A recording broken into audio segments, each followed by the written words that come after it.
जीवन बगिया ऐसी उलझी, फूलोगे कम कांटे ज्यादा, सिमटा जीवन डूबी सांसें, आना है तो अब भी आ जा।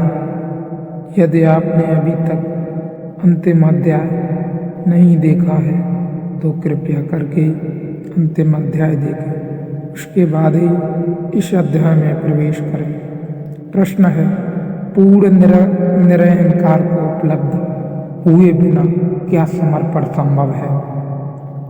यह महत्वपूर्ण प्रश्न है।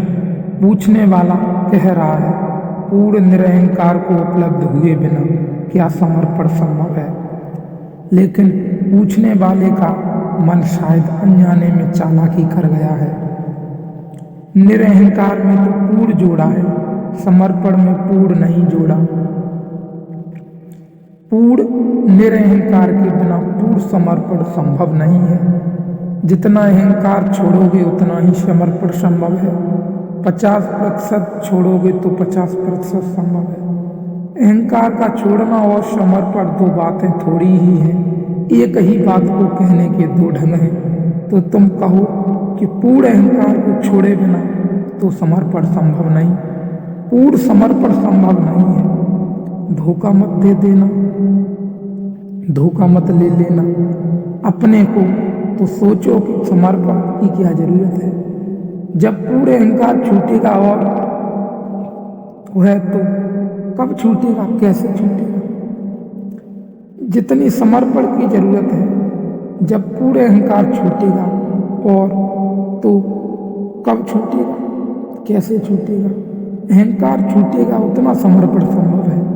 अब पूर्ण की प्रतीक्षा मत करो, जितना बने उतना करो। उतना कर लोगे तो और आगे कदम उठाने की सुविधा हो जाएगी। जैसे कोई आदमी अंधेरी रात में यात्रा पर जाता है, हाथ में उसके छोटी सी कंदील है, 4 कदम तक रोशनी पड़ती है, 10 मील तक अंधेरा है। भटक जाएंगे तो हम उससे कहेंगे, तुम घबराओ मत, 4 कदम चलो। जब तुम 4 कदम चल चुके होगे, रोशनी 4 कदम आगे बढ़ने लगेगी। कोई 10 मील तक रोशनी की थोड़ी ही जरूरत है। जब तुम चलोगे 4 कदम काफी है। तो जितना अहंकार रत्ती भर छूटता है, रत्ती भर छोड़ो। रत्ती भर छोड़ने पर भी रत्ती भर छोड़ने की संभावना आ जाएगी। 4 कदम चले, फिर 4 कदम तक रोशनी पड़ने लगेगी। ऐसी तरकीब खोजकर मत बैठ जाना कि जब पूर्ण अहंकार छूटेगा तब समर्पण करेंगे, फिर तुम कभी न करोगे। तुमने बड़ी कुशलता से बचाव कर लिया, उतना ही समर्पण होगा। यह बात सच है। जितना अहंकार छूटेगा, तो जितना अहंकार छूटता हो उतना तो कर लो। जितना कमा सके समर्पण उतना तो कमा लो। शायद उसका स्वाद तुम्हें और तैयार कर दे, उसका आनंद अहोभाव तुम्हें और हिम्मत दे दे। हिम्मत स्वाद से आती है। कोई आदमी कहे कि जब तक हम पूरा तैरना न सीख लेंगे तब तक पानी में न उतरेंगे। ठीक कह रहा है, गणित की बात कह रहा है, तर्क की बात कह रहा है। ऐसे बिना सीखे पानी में उतर गए और खा गए डुबकी, ऐसी झंझट न करेंगे। पहले तैरना सीख लेंगे पूरा, फिर उतरेंगे। लेकिन पूरा सीखोगे कहाँ? गद्दी पर पूरा तैरना सीखोगे कहाँ? पानी में तो उतरना ही पड़ेगा। मगर तुम में से कोई नहीं कह रहा कि तुम सागर में उतर जाओ। तुमसे कोई नहीं कह रहा तुम सागर में उतर जाओ। किनारे पर उतरो, गले गले तक उतरो। जहाँ तक हिम्मत है वहाँ तक उतरो, वहाँ तैरना सीखो। धीरे धीरे हिम्मत बढ़ेगी। 2-2 हाथ आगे बढ़ाओ।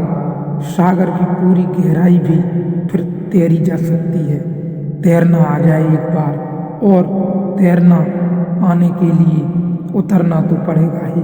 किनारे पर ही उतरो। मैंने नहीं कह रहा हूँ कि तुम सीधे किसी पहाड़ से और किसी गहरी नींद में उतरो। छलांग लगा लो, किनारे पर ही उतरो, जल के साथ दोस्ती बनाओ, जल को जरा पहचानो, हाथ पैर तड़पड़ाओ। तैरना है क्या? कुशलता पूर्वक हाथ पैर तड़पड़ाना है। तड़पड़ाना सभी को आता है।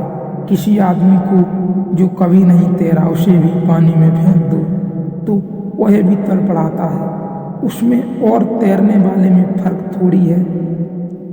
एक कुशलता का है, क्रिया का कोई फर्क नहीं है। हाथ पैर वह भी फेंक रहा है, लेकिन उसका पानी पर भरोसा नहीं है, अपने पर भरोसा नहीं है। वह डर रहा है कहीं डूब न जाए, वह डर ही उसे डुबा देगा।